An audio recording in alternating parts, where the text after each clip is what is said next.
Hormuz নিয়ে Tehran Washington পাল্টাপাল্টি হুমকি, সমঝোতার রূপরেখা চূড়ান্ত না হলে দ্বিতীয় দফার বৈঠকে বসবে না ইরান, আবারও যুদ্ধ শুরুর হুঁশিয়ারি। Wanted to close up the strait again, as they've been doing for years, and they can't blackmail us. যুদ্ধবিরতির ঘোষণা দিলেও লেবাননে হামলা অব্যাহত ইসরায়েলের, দক্ষিণাঞ্চলীয় গাজার মতো ইয়েলো লাইন স্থাপনের ঘোষণা, অতিক্রম করলেই গুলি।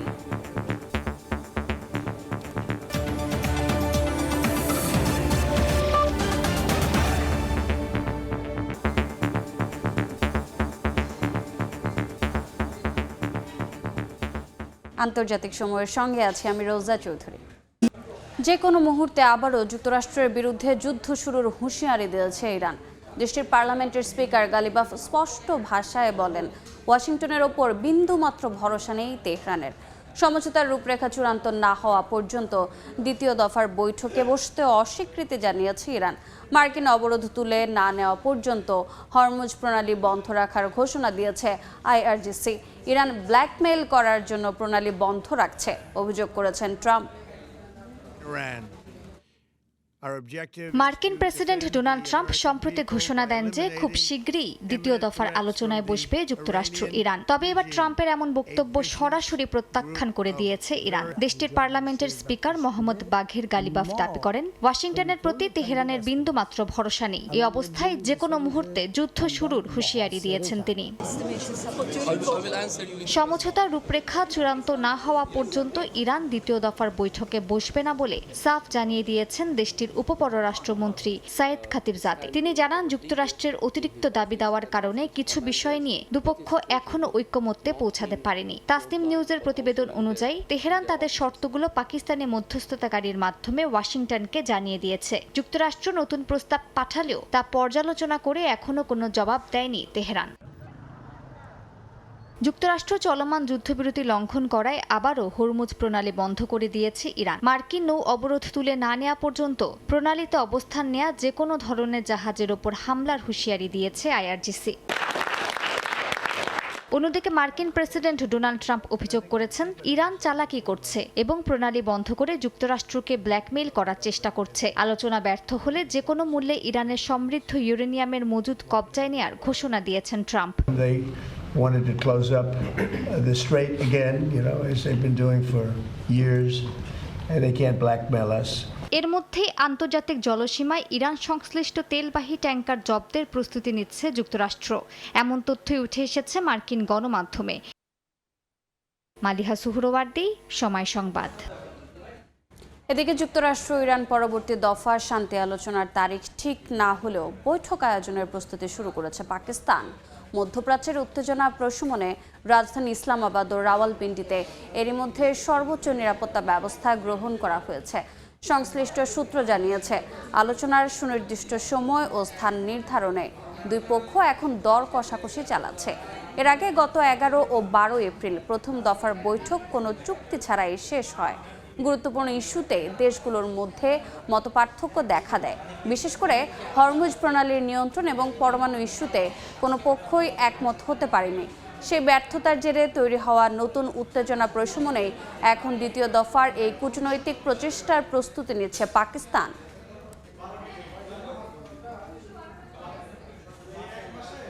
বিশ্ব বাণিজ্যের অন্যতম লাইফলাইন হরমুজ প্রণালীর নিয়ন্ত্রণ নিয়ে আবারও মুখোমুখি ইরান ও যুক্তরাষ্ট্র।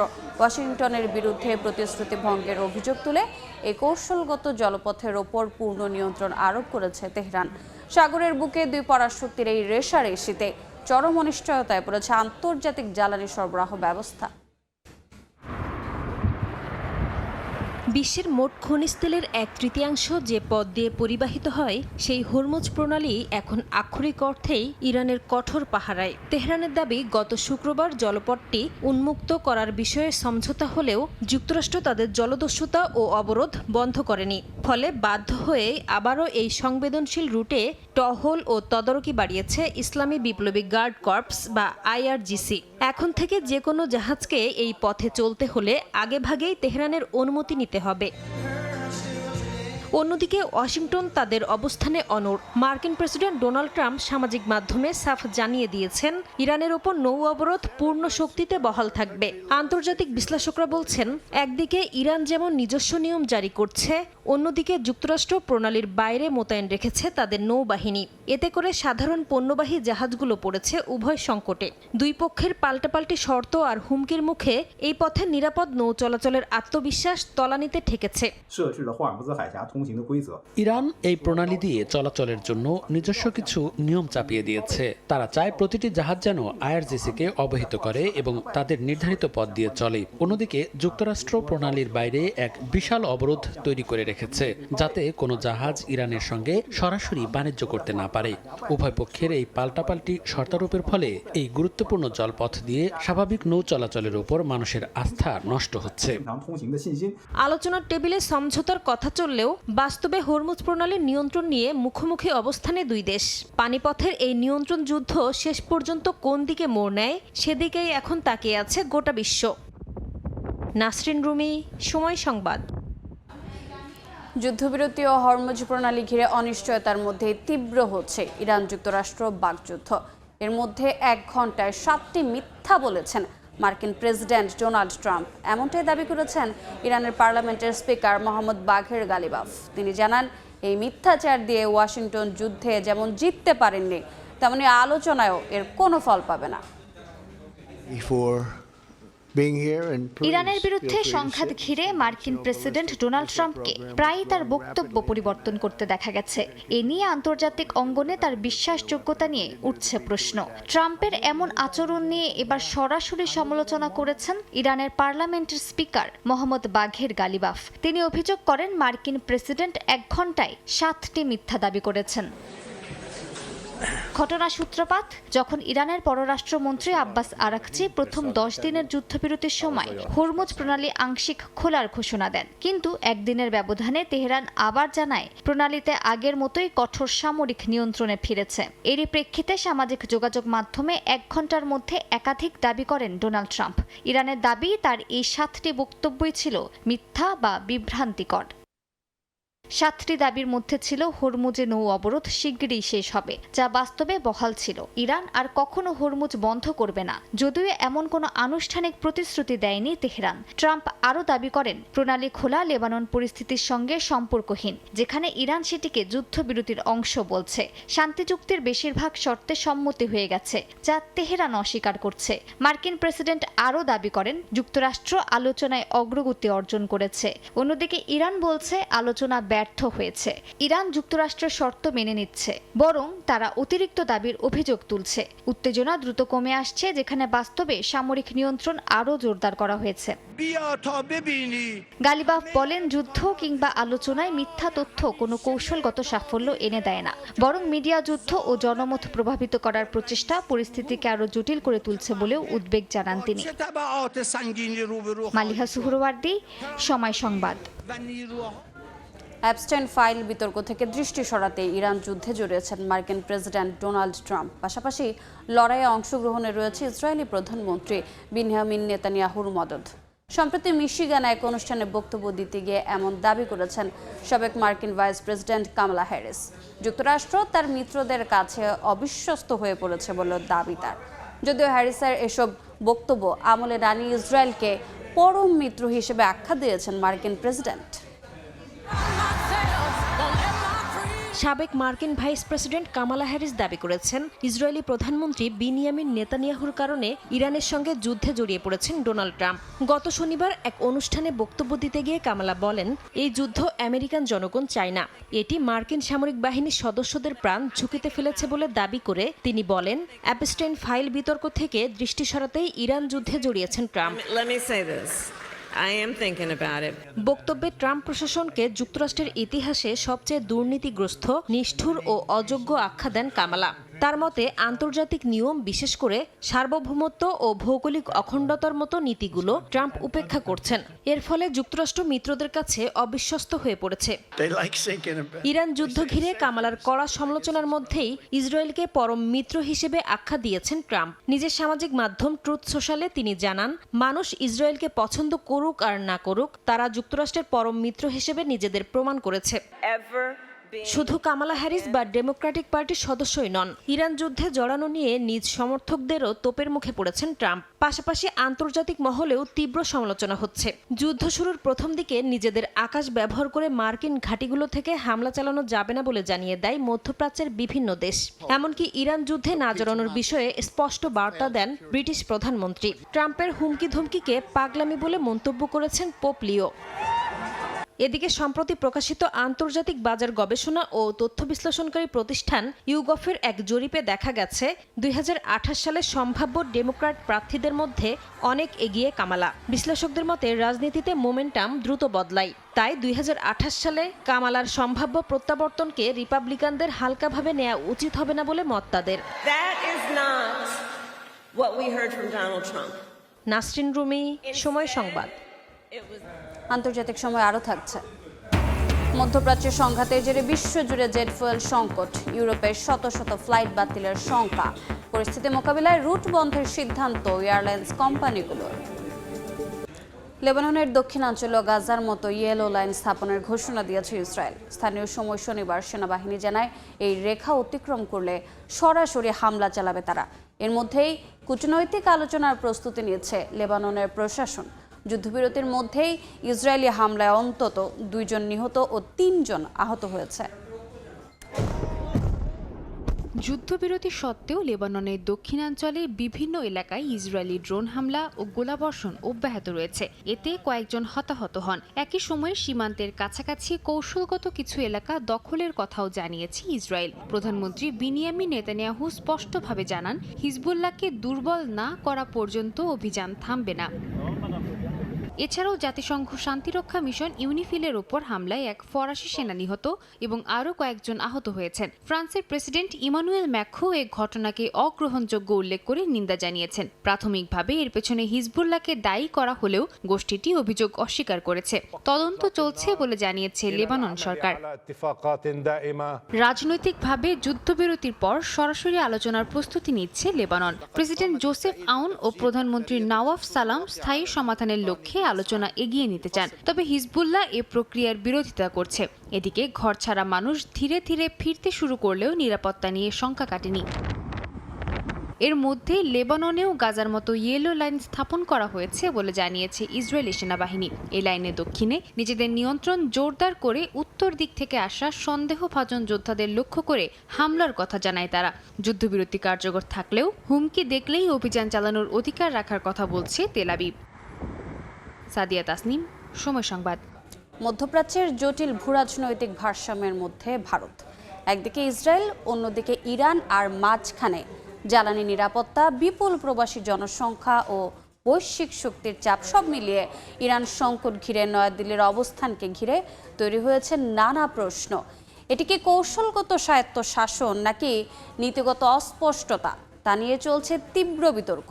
বিশ্লেষকরা বলছেন, অর্থনৈতিক প্রভাব, প্রবাসী শক্তি ও কূটনৈতিক অবস্থান কোনোটাই পুরোপুরি কাজে লাগাতে পারেনি ভারত। ইরান সংকটকে ঘিরে উপসাগরীয় অঞ্চলে ঘুরে ফিরেই আলোচনায় আসছে ভারতের পররাষ্ট্রনীতি। ভারত কি কেবল সতর্ক কূটনীতি অনুসরণ করছে নাকি প্রয়োজনের তুলনায় অনেক পিছিয়ে আছে, এ নিয়েই উঠছে প্রশ্ন।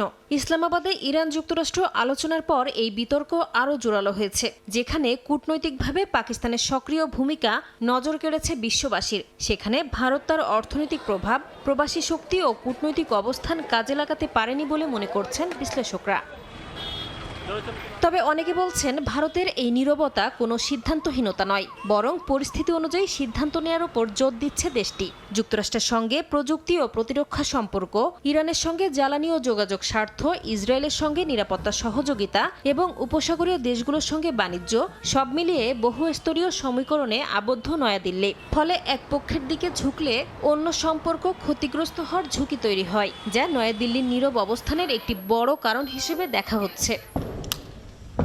ভারতের সমীকরণে যুক্ত হয়েছে বাহ্যিক চাপ ও আঞ্চলিক অনিশ্চয়তাও। চীন পাকিস্তান ঘনিষ্ঠতা, যুক্তরাষ্ট্র পাকিস্তান পুনরায় যোগাযোগ এবং হরমুজ প্রণালীর ওপর ভারতের জ্বালানি নির্ভরতা সব মিলিয়ে কৌশলগত পরিসর আরও সংকুচিত হয়েছে। একই সঙ্গে উপসাগরীয় অঞ্চলে বিপুল ভারতীয় প্রবাসীর উপস্থিতি যে কোনো অস্থিরতাকে সরাসরি অভ্যন্তরীণ অর্থনীতি ও সামাজিক নিরাপত্তার সঙ্গে যুক্ত করে ফেলছে, যা ভারতের অবস্থানকে আরও সতর্ক করে তুলেছে বলে মনে করছেন বিশ্লেষকরা। নাসরিন রুমি, সময় সংবাদ। হরমুজ প্রণালীতে ভারতের 2টি জাহাজে গুলি চালিয়েছে ইরানের নৌবাহিনী। আক্রান্ত জাহাজ দুটির মধ্যে একটিতে প্রায় 20 লাখ ব্যারেল ইরাকি অপরিশোধিত তেল ছিল বলে জানিয়েছে ভারতীয় গণমাধ্যম। এদিকে আড়ালে চলছে ভারতের জ্বালানি কূটনীতি। বার্তা সংস্থা রয়টার্সের তথ্য মতে চীনা ইউয়ানে ইরানি তেল কিনছে ভারতীয় রিফাইনারিগুলো। ইরান যুক্তরাষ্ট্রের সামরিক সংঘাত আপাতত বন্ধ থাকলেও বিশ্ব জ্বালানি সরবরাহের অন্যতম গুরুত্বপূর্ণ রুট হরমুজ প্রণালী ঘিরে বেড়েই চলেছে উত্তেজনা। এবার এই অস্থিরতার কবলে পড়েছে ভারতের 2টি জ্বালানি তেল পরিবহনকারী জাহাজ। স্থানীয় সময় শনিবার ওমান উপসাগরের উত্তরে হরমুজ প্রণালীর প্রবেশমুখে 2টি ভারতীয় জাহাজে সরাসরি গুলি চালিয়েছে ইরানের নৌবাহিনী।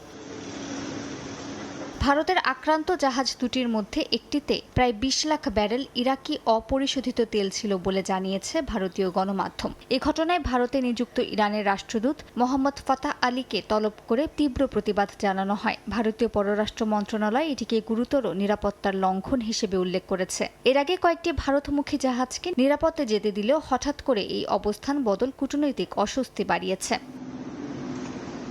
এদিকে তেহরান দাবি করছে মার্কিন অবরোধের জবাব হিসেবেই হরমুজে কঠোর নিয়ন্ত্রণ আরোপ করা হয়েছে। বিশ্লেষকদের মতে যুদ্ধবিরতির মেয়াদ শেষ হওয়ার আগেই আবারও সংঘাতের আশঙ্কা বাড়ছে, যা পুরো অঞ্চলের স্থিতিশীলতাকে প্রশ্নের মুখে ফেলছে। এই উত্তেজনার মাঝেই চলছে ভারতের নীরব জ্বালানি কূটনীতি। ভারতীয় কোম্পানিগুলো আইসিআইসিআই ব্যাংকের মাধ্যমে চীনা ইউয়ানে ইরানি তেলের দাম পরিশোধ করছে। ভারতের রাষ্ট্রায়ত্ত ইন্ডিয়ান অয়েল কর্পোরেশন ও বেসরকারি রিলায়েন্স ইন্ডাস্ট্রিজ সাময়িক নিষেধাজ্ঞা ছাড়ের সুযোগে এই লেনদেন করছে। দীর্ঘদিনের মার্কিন নিষেধাজ্ঞা বাধা এড়াতে এই বিকল্প মুদ্রা ব্যবস্থায় এখন মূল ভরসা হয়ে উঠছে। মালিহা সুহরওয়ার্দী, সময় সংবাদ। মধ্যপ্রাচ্যের সংঘাত আর হরমুজ প্রণালীর অচলাবস্থায় বিশ্বজুড়ে তীব্র হচ্ছে জেট ফুয়েল সংকট। মে মাস থেকে ইউরোপের শত শত ফ্লাইট বাতিলের আশঙ্কা করছে ইন্টারন্যাশনাল এয়ার ট্রান্সপোর্ট অ্যাসোসিয়েশন। বিমানের জ্বালানি তেলের আকাশচুম্বী দাম আর সরবরাহ ঘাটতিতে এয়ার কানাডা সহ বড় এয়ারলাইন্সগুলো অনেক রুট বন্ধের ঘোষণা দিয়েছে। পরিস্থিতি মোকাবিলায় নেদারল্যান্ডস সহ বেশ কয়েকটি দেশ জরুরি জ্বালানি পরিকল্পনা সক্রিয় করতে যাচ্ছে। মধ্যপ্রাচ্যে যুদ্ধ পরিস্থিতির জেরে দেশে দেশে বেড়েছে জ্বালানির দাম। হরমুজ প্রণালী দিয়ে জ্বালানি সরবরাহ সীমিত হয়ে যাওয়ায় ইউরোপে জেট ফুয়েলের সংকট দেখা দিতে পারে এমন পূর্বাভাস দিয়েছে international air transport association IATA। সংস্থাটি সতর্ক করে জানিয়েছে, জ্বালানির বিকল্প সরবরাহ পথ নিশ্চিত করা না গেলে আগামী 6 সপ্তাহের মধ্যে ইউরোপের জেট ফুয়েলের মজুদ ফুরিয়ে আসতে পারে। জ্বালানির দাম দ্বিগুণ হওয়ার কারণ দেখিয়ে এরই মধ্যে যুক্তরাষ্ট্রগামী বেশ কিছু ফ্লাইট স্থগিত করেছে এয়ার কানাডা। এয়ারলাইন্সটি এরই মধ্যে ঘোষণা দিয়েছে মন্ট্রিয়েল ও টরন্টো থেকে নিউ ইয়র্কের জন এফ কেনেডি বিমানবন্দরের গুরুত্বপূর্ণ রুট আগামী অক্টোবর পর্যন্ত বন্ধ থাকবে। IATA এর তথ্য মতে ইউরোপের জেট ফুয়েলের প্রায় 30% আসে পারস্য উপসাগরীয় অঞ্চল থেকে, যা এখন পুরোপুরি অনিশ্চিত। সংকটের কারণে প্রতি টন জ্বালানির দাম বৃহস্পতিবার রেকর্ড $19 গিয়ে ঠেকে।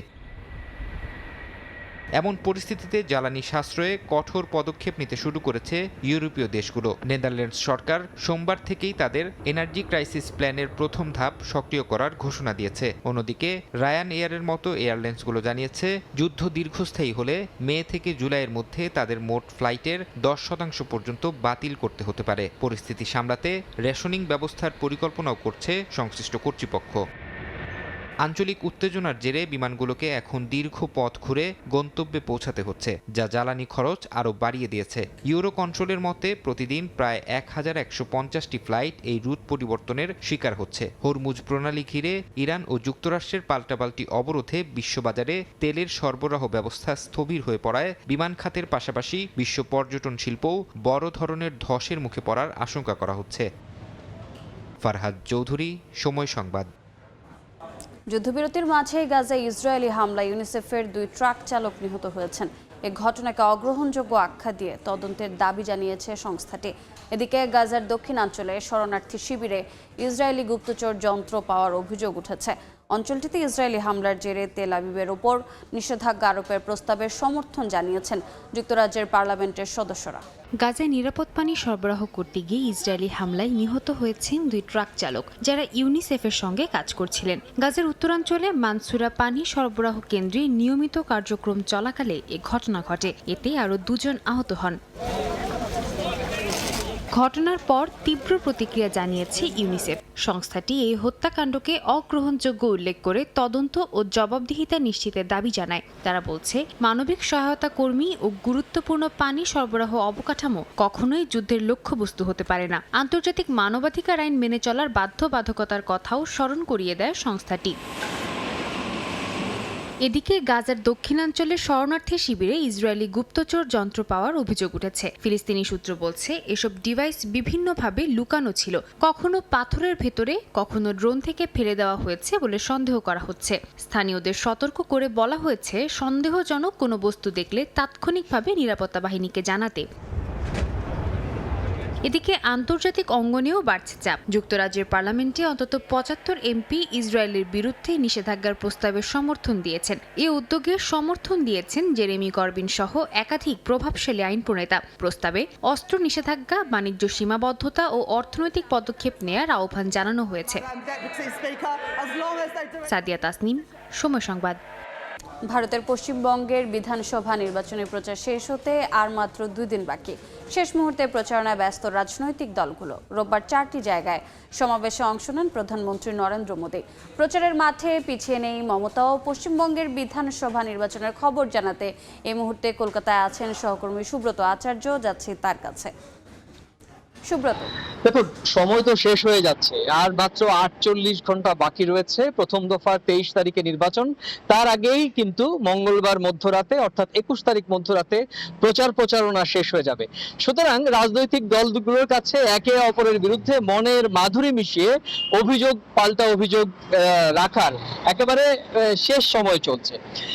আর আজকে যে বিষয়টি অত্যন্ত প্রাসঙ্গিক হয়ে উঠেছে, আপনি জানেন যে এই লোকসভায় প্রথমবারের মতো গত 12 বছরে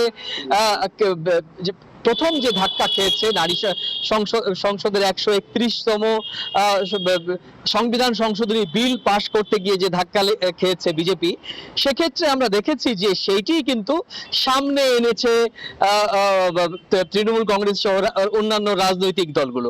একই রকম ভাবে বিজেপির পক্ষ থেকেও কিন্তু এই নারী আসন সংরক্ষণের বিলটি আটকে দেয়ায় তৃণমূল কংগ্রেস এবং কংগ্রেসের বিরুদ্ধে অভিযোগ তুলেছেন একেবারে খোদ প্রধানমন্ত্রী নরেন্দ্র মোদী। গতকালই আমরা দেখেছি যে জাতির উদ্দেশ্যে সরাসরি ভাষণ দিয়েছেন। আজকে জঙ্গলমহল এলাকায় তার পরপর চারটি নির্বাচনী সভা ইতিমধ্যেই 3টি সম্পন্ন করেছেন। প্রত্যেকটি সভাতে তিনি তৃণমূল কংগ্রেস এবং কংগ্রেসকে জোট বেঁধে দেশের নারী শক্তির বিরুদ্ধে অবস্থান নেওয়ার সমালোচনা করেছেন। একই সঙ্গে তিনি তৃণমূল কংগ্রেসকে দুর্নীতিগ্রস্ত, ভয় দেখানো এবং সন্ত্রাস তৈরি করার সরকার হিসেবে আখ্যায়িত করেছেন। এবং পাশাপাশি তিনি যেহেতু জঙ্গলমহলে নির্বাচনী প্রচারণা করছেন, আদিবাসী সম্প্রদায়ের জন্য কেন্দ্রীয় সরকার যে বরাদ্দ দিয়েছিল সেটিও ঠিকঠাক মতো তৃণমূল সরকার ব্যবহার করেনি, এমনটি বলেছেন। দেখুন, প্রধানমন্ত্রী যখন একদিকে সরকারি প্রচার যন্ত্র, রাষ্ট্রীয় প্রচার মাধ্যম এবং সরকার এবং জাতীয় টেলিভিশনগুলোর মাধ্যমে এইভাবে কংগ্রেস, ডিএমকে এবং তৃণমূল কংগ্রেসকে একেবারে অভিযোগে বিদ্ধ করেছেন, স্বাভাবিকভাবেই তৃণমূল কংগ্রেসও কিন্তু পাল্টা বক্তব্য দিয়েছেন। আজকে যখন হুগলি আর বর্ধমানে মুখ্যমন্ত্রী মমতা বন্দ্যোপাধ্যায় তৃণমূলের প্রার্থীদের হয়ে প্রচারণা করছিলেন, তখন তিনি পরিষ্কার বলেছেন রাষ্ট্রীয় গণমাধ্যম ব্যবহার করে তিনি মূলত পলিটিক্যাল ক্যাম্পেইন করেছেন, যা নির্বাচনের যে আচরণবিধি সেটি লঙ্ঘিত হয়েছে। নির্বাচন কমিশনের কাছে এই বিষয়ে তিনি নালিশ করবেন। তো নির্বাচনী প্রচারণা প্রথম দফা 48 ঘন্টা মাত্র বাকি রয়েছে। মনের মাধুরী মিশিয়ে রাজনৈতিক দলগুলো একে অপরের বিরুদ্ধে অভিযোগ পাল্টা অভিযোগ করে যাচ্ছে। তো এই ছিল আমার কাছে ভারতের পশ্চিমবঙ্গ রাজ্যের বিধানসভা রাজ্যের যে প্রথম দফা নির্বাচনের আগে আমার কাছে থাকা সবশেষ তথ্য। পশ্চিমবঙ্গের বিধানসভা নির্বাচনের খবর জানতে সরাসরি যুক্ত ছিলাম কলকাতায়। বিশ্বনেতাদের যুদ্ধের পেছনে দায়ী করে করা মন্তব্য ট্রাম্পকে উদ্দেশ্য করে বলা হয়নি বলে জানিয়েছেন পোপ লিও।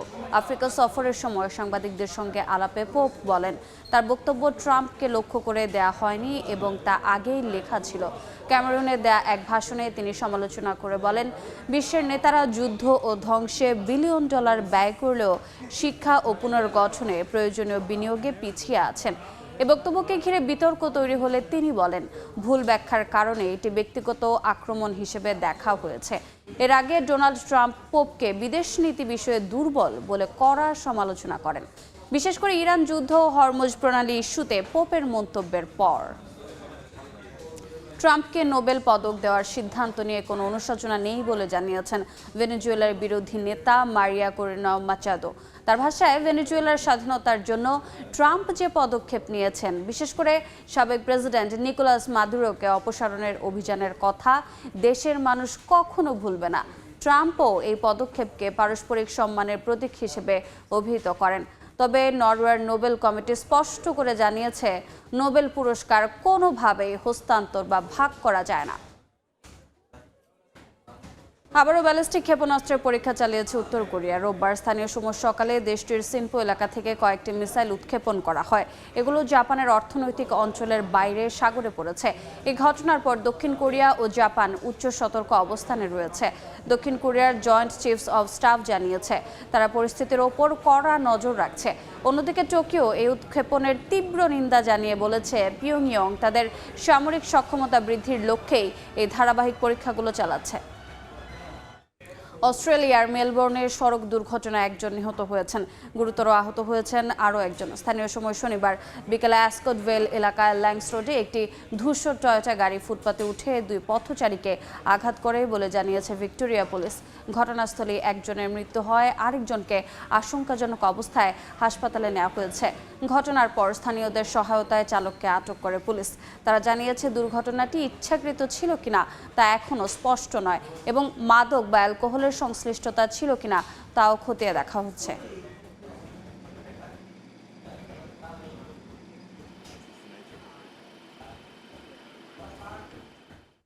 আন্তর্জাতিক সময়ের শীর্ষ সংবাদগুলো জানিয়ে দিচ্ছি আরেকবার। হরমুজ নিয়ে তেহরান ওয়াশিংটন পাল্টাপাল্টি হুমকি। সমঝোতার রূপরেখা চূড়ান্ত না হলে দ্বিতীয় দফার বৈঠকে বসবে না ইরান। আবারও যুদ্ধ শুরুর হুঁশিয়ারি।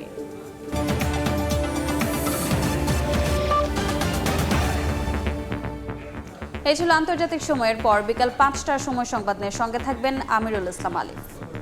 ধন্যবাদ রোজা। বিকাল 5টার সময় সংবাদ নিয়ে আসছি কিছুক্ষণ পর, সঙ্গে থাকুন সময়।